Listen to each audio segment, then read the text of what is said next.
Yes, sir. Yeah.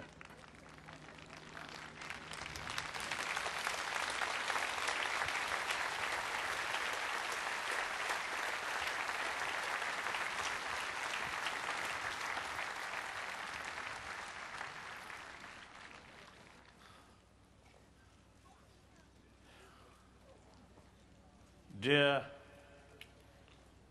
brothers and sisters,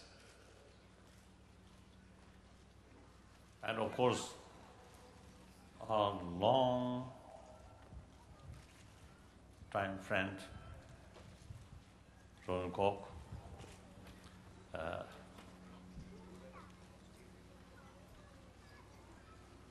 I'm very happy come here, Frankfurt, or what we call Hessenpark. Oh. I can't remember, you see, these different names. But anyway, come once more, very nice place here. And having meeting with a large number of people in a very, very beautiful surrounding. I think the surrounding itself, I think, provide us some kind of peace of mind, isn't it?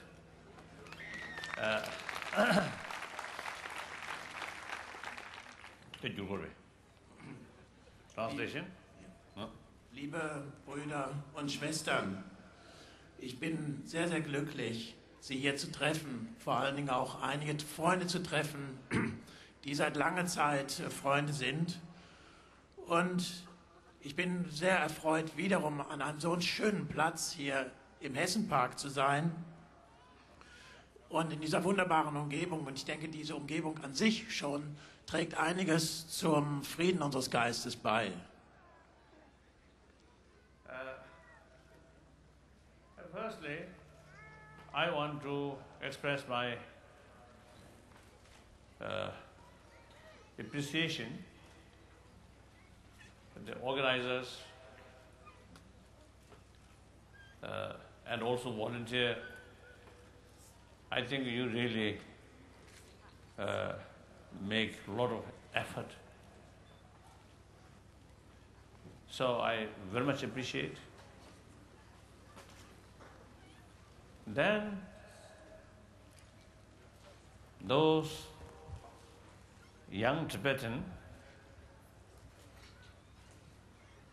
who, I think most of you, I think, born in Switzerland and grown up in Switzerland. But while you are singing, you are very much emotional sort of mental state. That shows even those new generation who born outside Tibet still keep strong Tibetan spirit.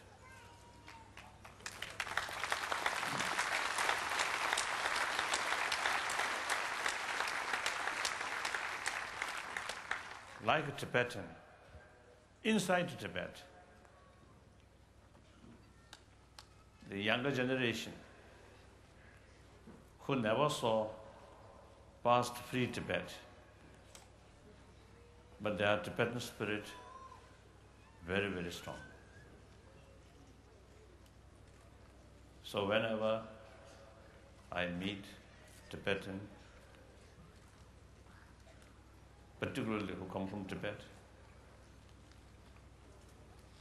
I also often feel very moving, very touching. So, thank you very much to those young Tibetan. Thank you.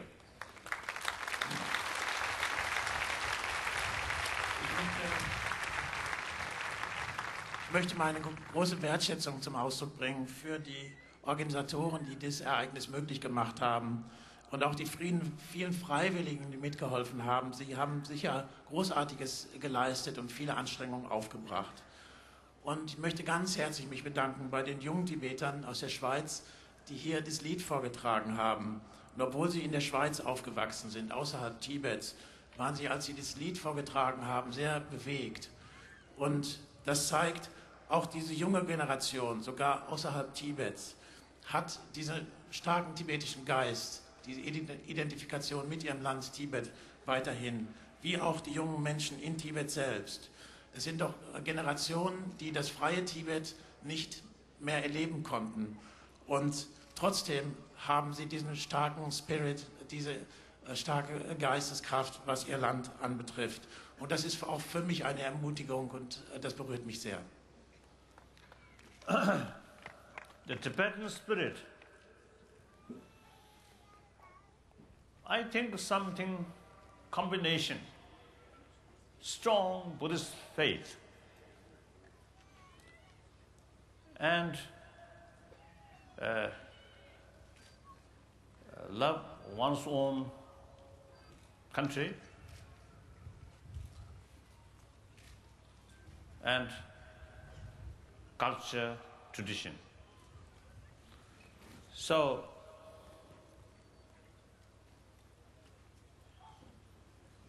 in spite many obstacles, this spirit will remain forever. Tibetan, whether inside or outside, I think our spirit will remain because there is very profound basis. Firstly, Buddhism is one of the ancient religious tradition in this world.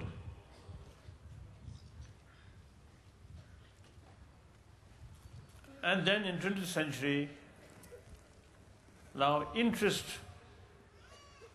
about Buddhism now developed in many parts of the world. Of course, I always stress it is important to keep one's own tradition. It is not advisable to change faith. However, interest is growing from many parts of the world. So that means Buddhism is not only one ancient tradition, but also relevant to today's world. So Buddhist faith, I think, real sounds of bass. I think, if may I say so, not like faith of Marxism, faith of communism. I think very short period. The Buddhist faith, more than 2,000 years, still remain very strong.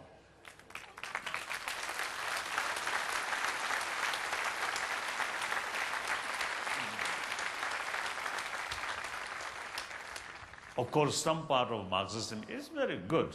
Therefore, me personally also, you see, really, agree or believe. So I often describe myself as a half Marxist, half Buddhist.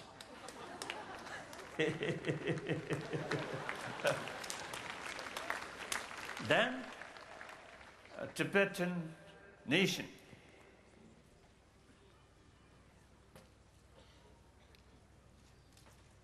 I think more than 2,000 years, according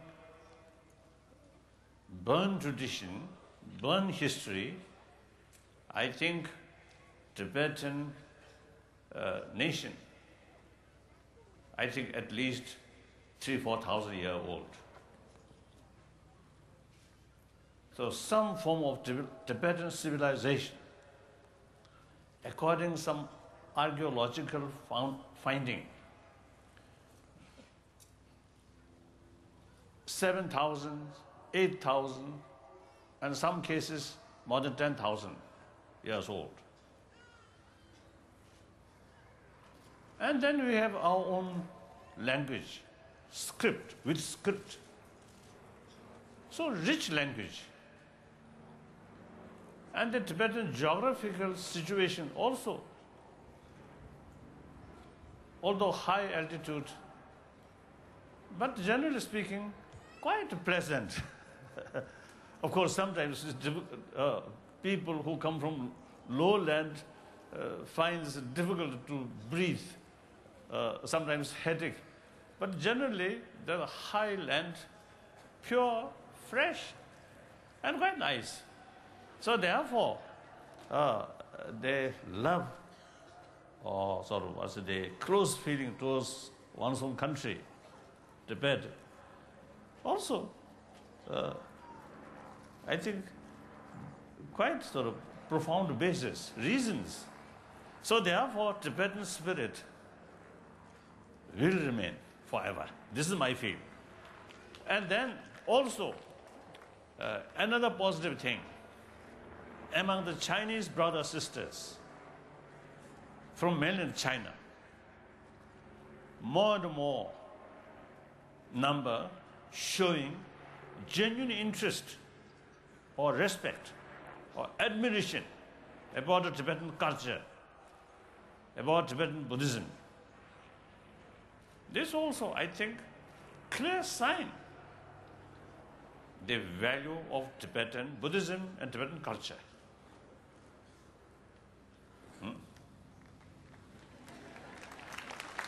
Und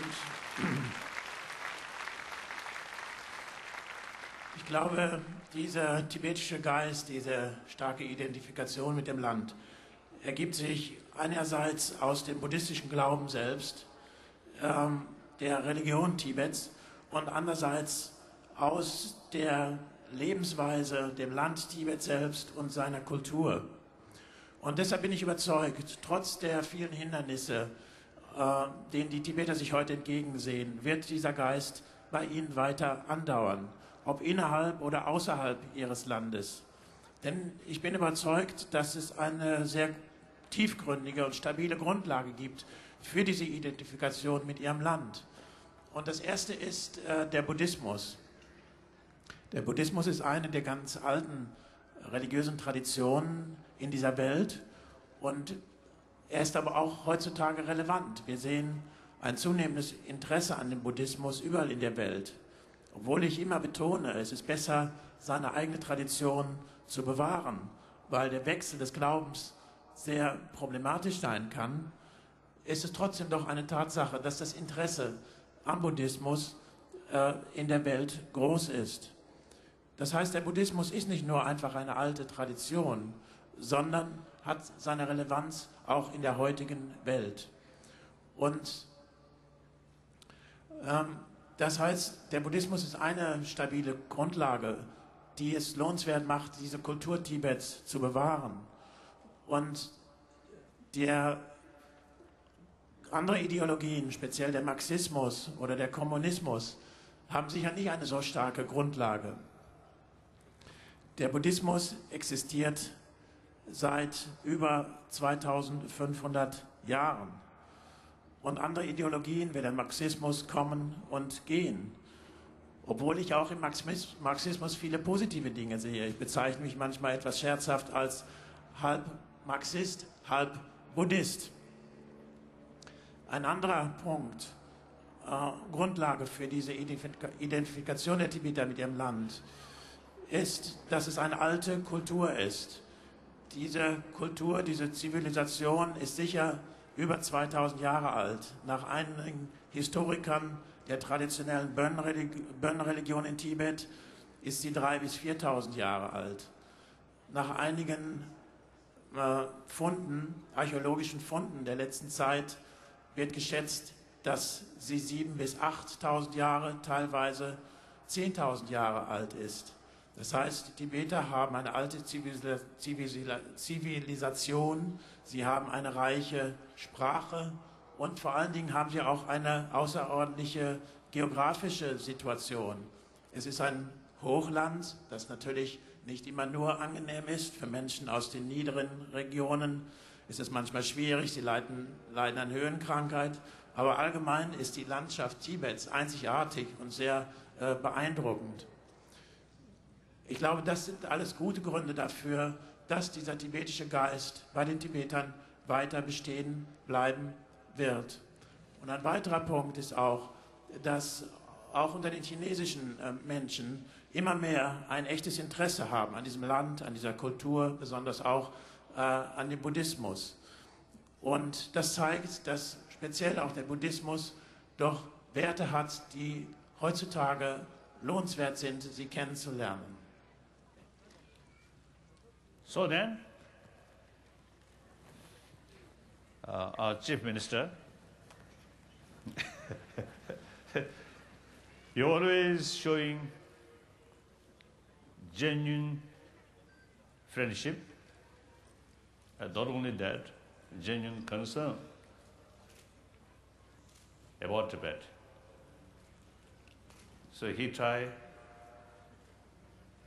always try to help.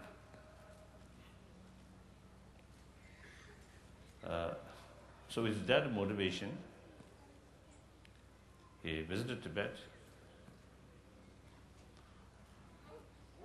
So now actually the picture also showed here.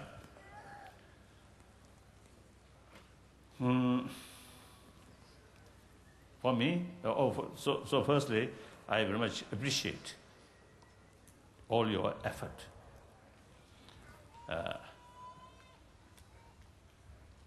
And your help was today very, very useful. So please continue your interest and your effort. And while I'm watching the picture,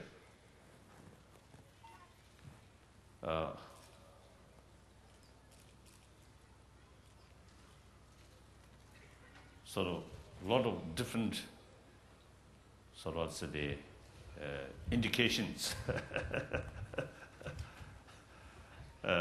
Some part, I think real fact. Some part artificial. Some part expression under fear. Very clear.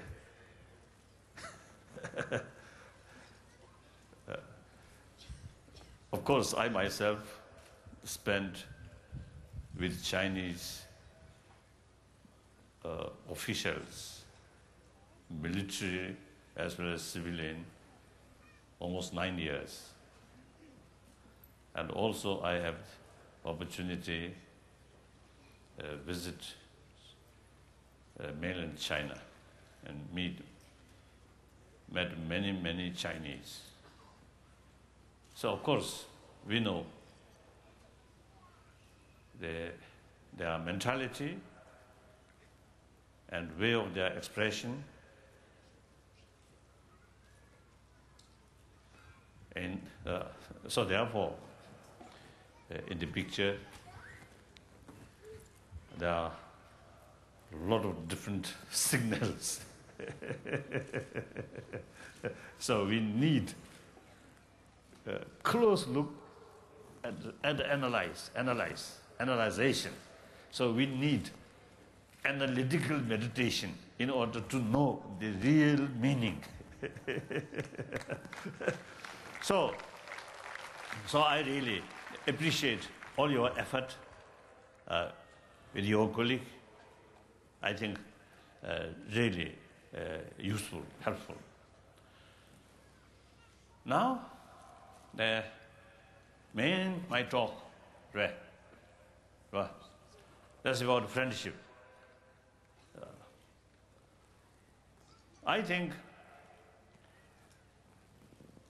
friendship among all different species of a kind of social animal, the friendship is, I think, the basis of their survival.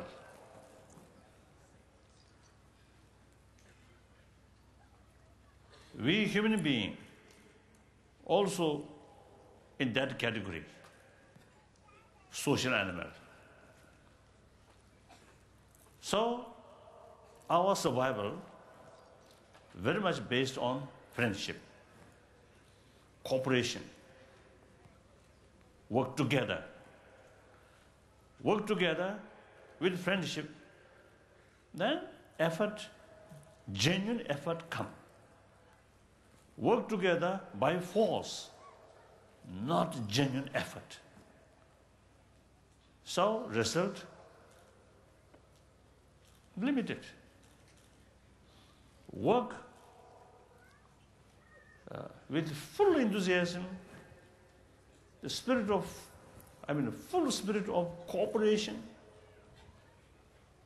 then the result much bigger, much sort of satisfactory.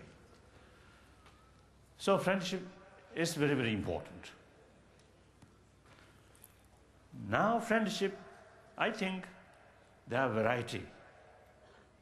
Friendship mainly due to money, isn't it?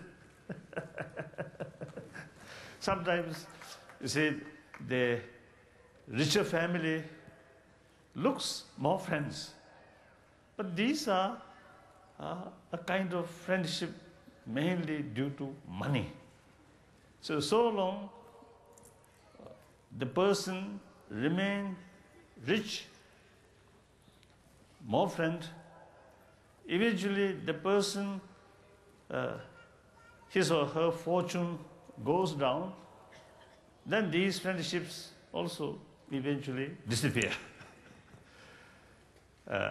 So that kind of friendship. And another friendship, I think these days, in the diplomatic circle, I think friendship with suspicion. That kind of friendship is sometimes more close friendship, more close relation, more suspicions also you see coming. So there are a variety of friendship. And friendship, I think, so therefore, genuine friendship, I think, very much based on mutual respect and on the basis of affection. Irrespective, rich or educated, famous or non-famous, or educated or uneducated, or rich or poor, influential or ordinary, irrespective of these things, but consider as a human being, as a human brother, sisters, and they recognize they also have the same right to have happy life, successful life, and on that basis, out of a sense of respect, out of a sense of what say they recognize their right and sense of concern, on that basis, a closeness feeling. That is, I think, genuine human friendship. That is really reliable, never change. So that's, I think, the genuine friendship. So I think our relation, our Chief Minister and Tibetan, I think our relations, and many of our friends, I feel friendship on that level. So therefore, these friends never changing. So I think I may refer your new chancellor, women chancellor, female chancellor. Since I met, then she, as I think the opposition party's leader of the opposition party. So we had to say very useful exchange, very nice talk. So I think one factor, she kept that spirit. So that means also, I think, a genuine, human friendship. So in spite of some difficulties, some problems, I think she kept the human spirit. And also kept principle. I think that's very good. So they ultimately, friendship, I think, very much related with compassion or human affection or sense of concern. You see, compassion is my favorite subject to talk. So now I want to see, oh yes, translate now.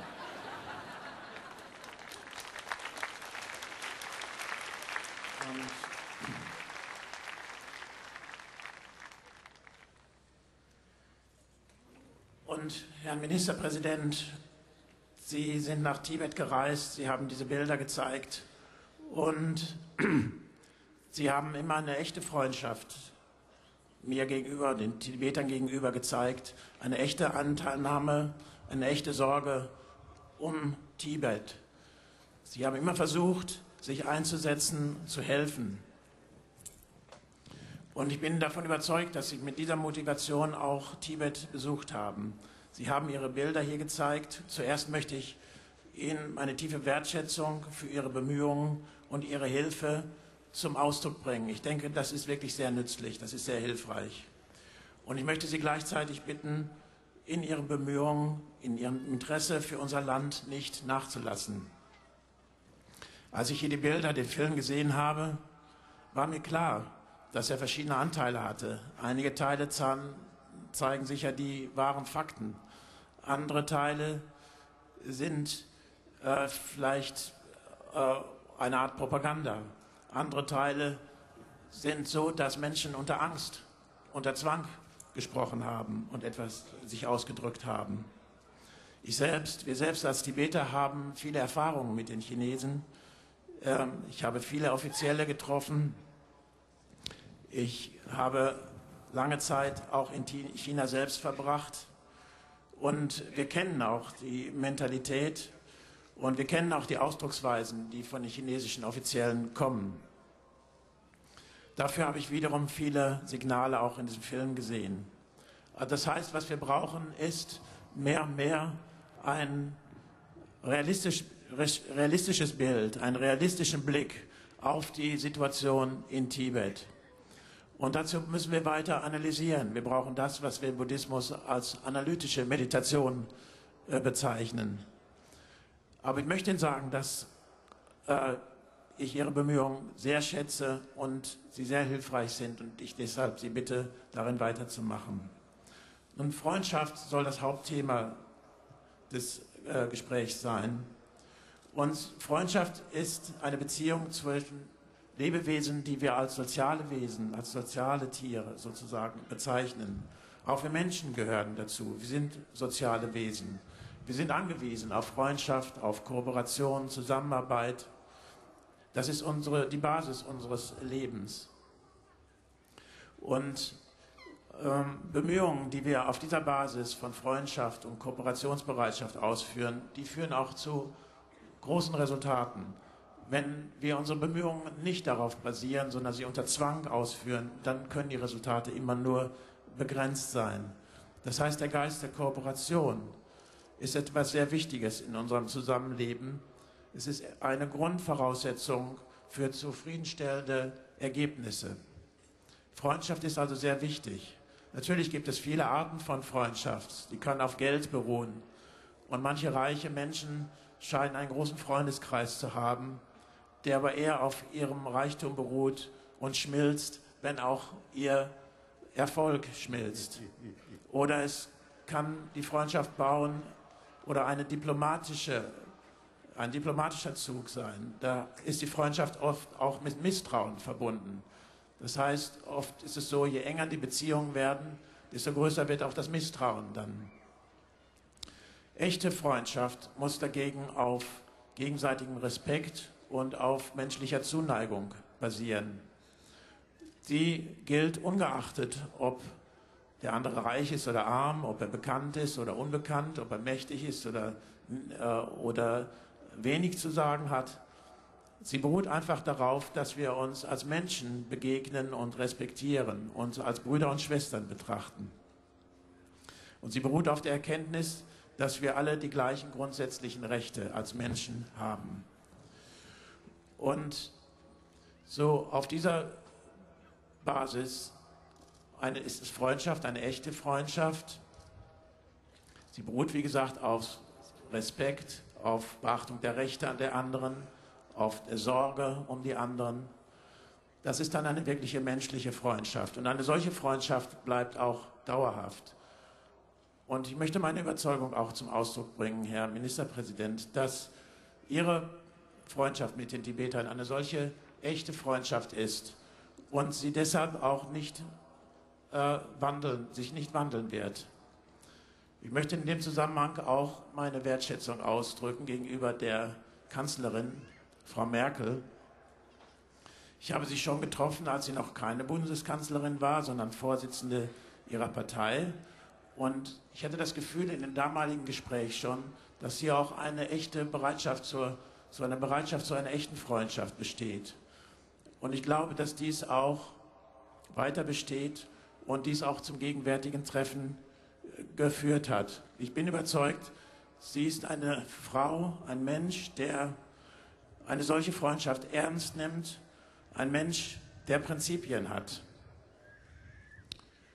Nun, echte Freundschaft beruht letztlich auf Mitgefühl, auf menschlichen Empfindungen, auf der Sorge umeinander. Und damit bin ich bei meinem Lieblingsthema, dem Mitgefühl. Now, since you see big gathering here, and so I would like to share, you see, the meaning of compassion. So the compassion, firstly, should not take compassion as a feeling of pityness. No. Compassion is, I think, very much mixed with respect, recognition about others' right. Then, second, compassion, there are two levels. First level, compassion, I think spontaneous and part of our own nature and mainly biological factor. For example, our first experience after we born, mother's care, mother's affection, with mother's milk. That's, I think, in our lifetime, the first time to receive the affection of, love or compassion from mother. That we need. Without mother's care, without mother's compassion, we cannot survive. That's a biological factor. Because we need at the time of our very young age, others' care is highly necessary. So mentally, there is some kind of force to bring that action, caring. So therefore, I always feel, today, now over 72-year-old person,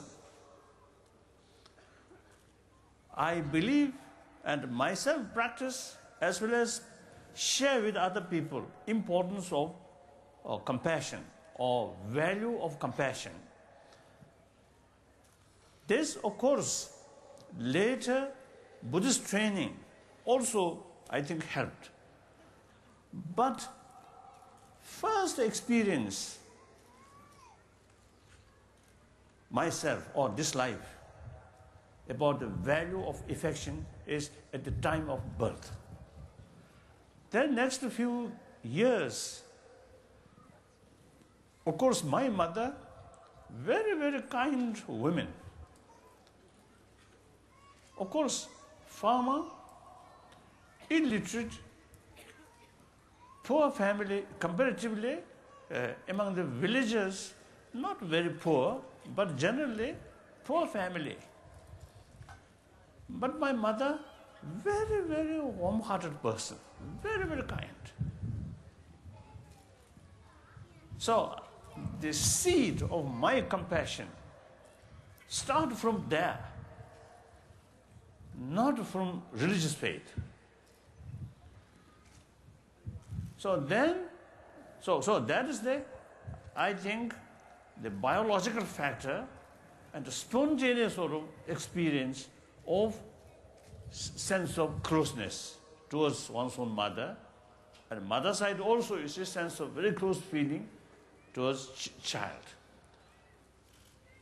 So that is the basis of our survival. Not only we human beings, other animals, some birds, their survival entirely depend on others' care. So biologically we equip that kind of emotion. That's the first level of compassion. Now that compassion actually much mixed with attachment. So that compassion very limited. That compassion can extend only your own family member or your friend. Not beyond that. Now that level of compassion is the basis of another greater compassion. That compassion, unbiased, unlimited,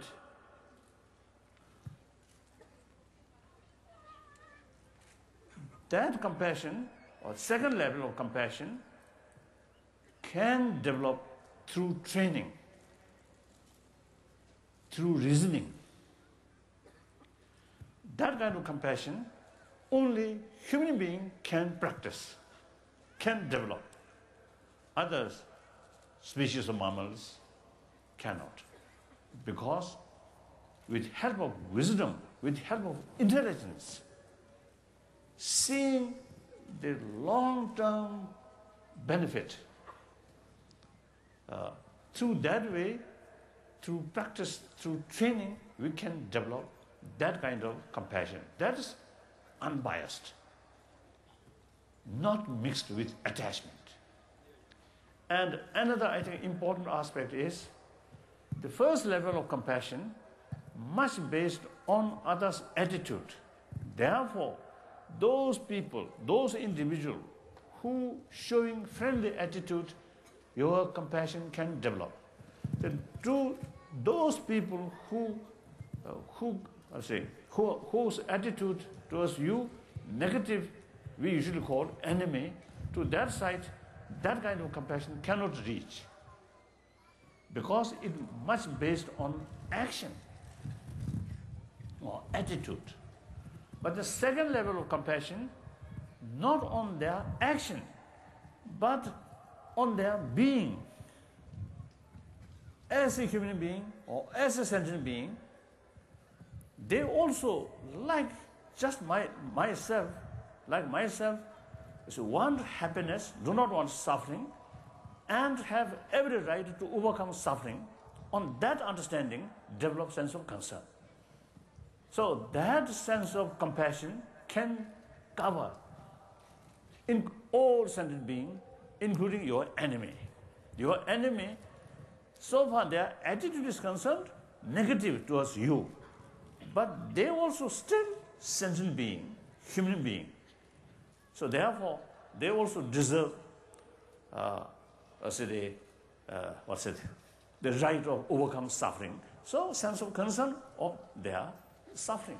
So that's genuine compassion or infinite, so the unbiased compassion. Now today, we need that. Once we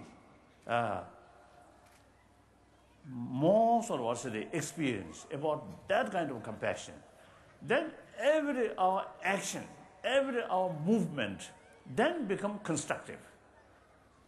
So I often telling people, like arm, the 5 fingers still related with palm, then all fingers are very useful.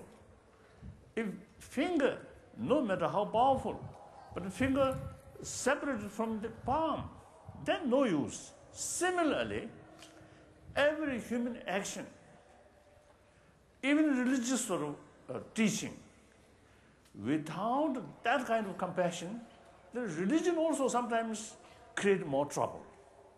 So likewise, economy or money matter or power or education or technology, anything, without that kind of sense of compassion or sense of responsibility with compassion, without that, every our action can be destructive. If that motivation, some part of that motivation develop, then every our action become constructive. And then not only that, that kind of warm-heartedness, infinite warm-heartedness, really bring us inner strength, confidence, willpower. That kind of mental attitude creates peace of mind. Peace of mind is the basis of normal function of our brain, which can judge, which can see, which can study the reality. Without peace of mind, brain function, about the judgment, the thing, cannot function normally. You can, under that circumstance, you cannot see the reality.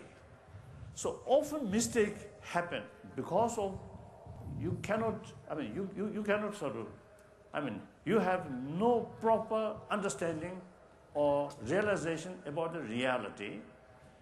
Therefore, all your action become unrealistic method. So that method often bring disaster. Many policies, many economic policies happen like that. So knowing the reality is very, very essential. For that,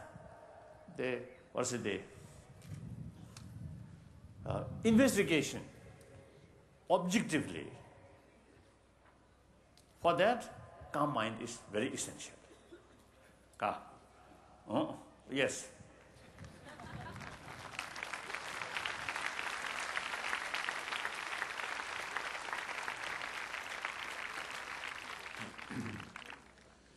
Ich denke, es gibt verschiedene Arten des Mitgefühls oder 2 Ebenen des Mitgefühls.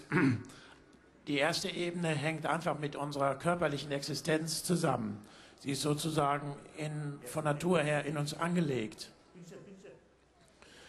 Und erstmal bedeutet aber Mitgefühl nicht, dass man einfach jemanden bedauert, weil er vielleicht einen niedrigeren Status hat oder Ähnliches, sondern echtes Mitgefühl basiert darauf, dass man den anderen respektiert, dass man sich seiner Rechte bewusst ist. Und es gibt, wie gesagt, zwei Ebenen des Mitgefühls. Das erste ist Teil unserer Natur, ein biologischer Faktor. Und das erste Erlebnis dieses Mitgefühls, dieser Zuneigung, dieser menschlichen Wärme erleben wir nach unserer Geburt und in unserer Kindheit. Das Erste, was wir erleben von unserer Mutter, ist die Zuneigung und sie gibt uns ihre Milch. Und dann erfahren wir zum ersten Mal Liebe und Mitgefühl in unserem Leben. Und ohne eine solche Zuneigung könnten wir überhaupt gar nicht überleben. Das heißt, es ist tatsächlich in unserer Biologie angelegt. Und nur durch diese Zuneigung können wir aufwachsen. Nur durch diese Zuneigung kann auch unser Gehirn sich positiv entwickeln. Und es ist wichtig, dass wir zuerst einmal diese grundlegende menschliche Zuneigung auch anerkennen und ihre Bedeutung wertschätzen. Ich bin jetzt 72 Jahre alt, wenn ich mich selbst mal als Beispiel nehme. Und natürlich habe ich auch Mitgefühl und den Glauben an den Wert des Mitgefühls entwickelt durch meine religiöse Praxis. Aber zuerst habe ich sie einfach gelernt nach meiner Geburt und in meiner Kindheit von meiner Mutter. Meine Mutter war eine sehr warmherzige Person. Sie war zwar arm, nicht sehr arm, im Dorf ging es uns relativ gut, aber wir waren arme Leute. Sie war nicht gebildet im üblichen Sinne, sie war Analphabetin, aber sie war eine sehr warmherzige Person, eine sehr liebevolle Person. Und ich bin überzeugt, dass in der Zeit der Same des Mitgefühls in mir angelegt worden ist. Und das heißt, er kommt nicht aus dem religiösen Glauben. Es ist also das Gefühl der Nähe, dass das Kind gegenüber der Mutter und die Mutter gegenüber dem Kind verspürt, dass wir alle von Natur her haben und dass die Basis unseres Lebens ist. Und dass wir auch bei vielen Tieren beobachten. Das ist die erste Ebene. Diese erste Ebene ist aber auch stark mit Anhaftung vermischt. Das heißt, sie ist begrenzt auf Menschen in unserer Familie und auf unsere Freunde. Was wir aber wollen, ist ein weiteres Mitgefühl entwickeln, das unvoreingenommen ist und das unbegrenzt ist. Aber das basiert erst einmal auf dieser grundsätzlichen Ebene. Auf dieser Ebene können wir es weiterentwickeln durch Training, indem wir unseren Verstand benutzen und argumentatives Denken benutzen. Denn mit Hilfe der menschlichen Intelligenz, die nur wir als Menschen haben, können wir dann den längerfristigen Nutzen sehen, etwa des Mitgefühls, und so es aktiv in uns trainieren. Und dieses Mitgefühl ist nicht mit Anhaftung vermischt. Und es ist außerdem so, dass das normale Mitgefühl, das wir haben, das wir nicht besonders trainiert haben, diese erste Ebene, abhängig ist von der Einstellung, die uns ein anderer Mensch gegenüberbringt. Ist er unser Freund? Ist er uns wohlgesonnen? Dann mögen wir ihn und haben Mitgefühl mit ihm. Ist er unser Feind? Will er uns Böses oder schadet er uns? Dann erstreckt sich unsere Zuneigung, unser Mitgefühl auf ihn nicht. Das heißt, wir machen unser Mitgefühl gewöhnlich von den Handlungen des anderen abhängig und von seiner Einstellung. Aber die zweite Ebene des Mitgefühls beruht nicht auf der Einstellung des anderen Menschen uns gegenüber, auch nicht auf seinen Handlungen uns gegenüber, sondern einfach darauf, dass es sich um einen Mensch handelt. Jeder Mensch, jede Person möchte wie ich Glück und möchte kein Leiden erleben. In diesem Punkt sind wir völlig gleich. Und wenn ich dieses Prinzip ernst nehme, dann muss sich mein Mitgefühl auch auf Menschen erstrecken, die mir nicht wohlgesonnen sind, die wir gewöhnlich als unsere Feinde bezeichnen. Und es basiert einfach auch auf der Erkenntnis, dass auch dieser andere als Mensch das Recht hat, Leiden zu überwinden und Glück zu verwirklichen. So kann ein unvoreingenommenes und nicht begrenztes Mitgefühl entwickelt werden. Ich bin überzeugt, dass wir heute gerade dieses Mitgefühl benötigen in der Welt, dass wir uns darum bemühen müssen. Wenn wir dieses haben, dann werden unsere Handlungen auch konstruktiv. Ich vergleiche das oft mit den Beziehungen zwischen den Fingern und der Handfläche.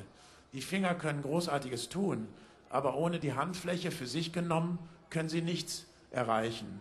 Genauso können wir als Menschen zwar Großartiges tun, aber solange uns das Gefühl der Menschlichkeit und das Mitgefühl fehlt, werden so unsere Resultate nicht zum gewünschten Ziel führen. Sie bringen letztlich doch immer wiederum Schwierigkeiten. Und selbst Religion kann so ein Instrument sein für noch mehr Leiden in der Welt, wenn sie missbraucht wird, um mehr Macht, Geld etc. anzuhäufen. Ohne Mitgefühl sind unsere Handlungen letztlich destruktiv. Und mit dieser inneren Haltung der Menschlichkeit können alle unsere Handlungen oder werden alle unsere Handlungen konstruktiv. Davon bin ich überzeugt. Zudem ist ein weiterer Wert des Mitgefühls, dass es uns innerlich stabilisiert, dass unsere Willenskraft anwächst und dadurch auch der Frieden unseres Geistes. Der Frieden des Geistes wiederum ist wichtig, um überhaupt die Realität sehen zu können. Wenn wir stattdessen aufgewühlt sind, dann ist unser Urteilsvermögen verzerrt durch negative Emotionen. Wir können die Realität nicht richtig sehen und die Handlungen, die wir aus einer solchen Sichtweise heraus durchführen, werden gewiss nicht zu positiven Resultaten auf die Dauer führen.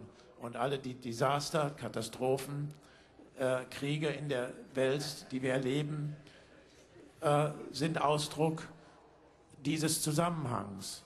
Wir brauchen also eine Einstellung, die uns einen ruhigen Geist vermittelt, um die Realität richtig sehen zu können. So, lastly, as a conclusion, now, the warm-heartedness or compassion is very, very helpful for physical well-being. Some scientists now saying such the emotion, anger, strong anger, hatred, fear, actually eating our immune system. The calm mind, more compassionate mind, increasing our immune system. So therefore,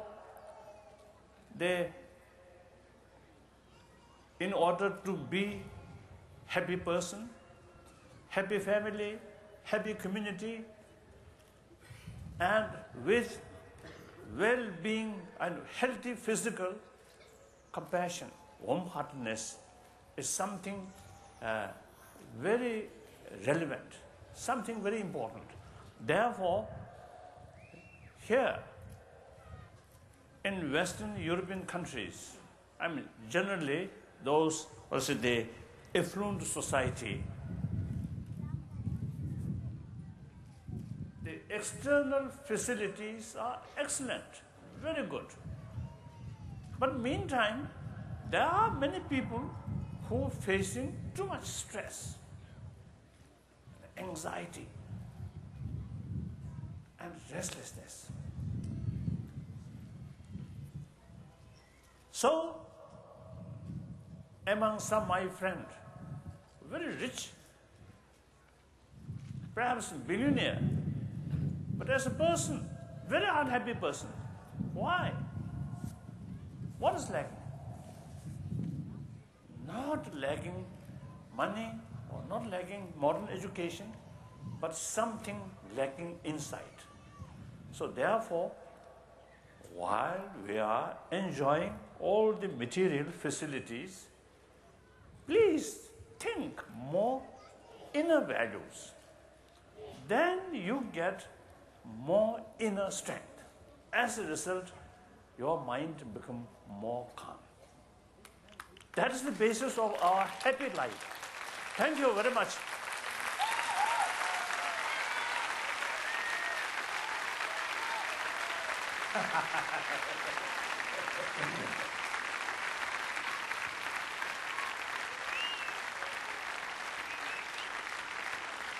Ein gutes Herz und Mitgefühl sind auch sehr hilfreich für unser körperliches Wohlergehen. Tatsächlich sagen Wissenschaftler mir, dass Wut, Angst, Frustration, Ärger und ähnliche negative Emotionen tatsächlich unser Immunsystem auffressen. Dagegen Mitgefühl und eine positive Willenskraft und Einstellung auch unser Immunsystem stärken. Das sind also die Bedingungen für ein glückliches Leben, was wir möchten. Und für uns selbst, in der Familie oder in der größeren Gemeinschaft, in der wir leben. Wir leben heutzutage in einer Welt, wo wir viele positive materielle Bedingungen haben, eine Art Überflussgesellschaft. Und natürlich sind diese Dinge gut, aber gleichzeitig erleben wir in diesen Gesellschaften auch viel Angst, Einsamkeit, Gewalt und Ähnliches. Einige Freunde von mir sind sehr reich, vielleicht sogar Milliardäre, aber als Person sind viele von ihnen sehr unglücklich. Das heißt, es fehlt ihnen doch nicht an Geld, es fehlt ihnen auch nicht an moderner Bildung, sondern irgendetwas fehlt in ihrem Herzen. Das heißt, zusätzlich zu diesen guten äußeren Bedingungen, die wir im Westen, in den reichen Ländern haben, ist es mehr und mehr auch Zeit, dass wir über die inneren Werte nachdenken. Die führen zu einem friedvolleren Leben und sind auch die Basis für eine ethische Lebensführung. Vielen Dank. Thank you.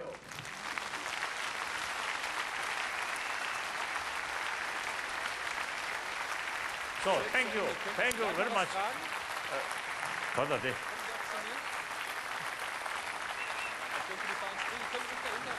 komm. Oder dass ich vielleicht so schlecht zu Ihnen runterkomme.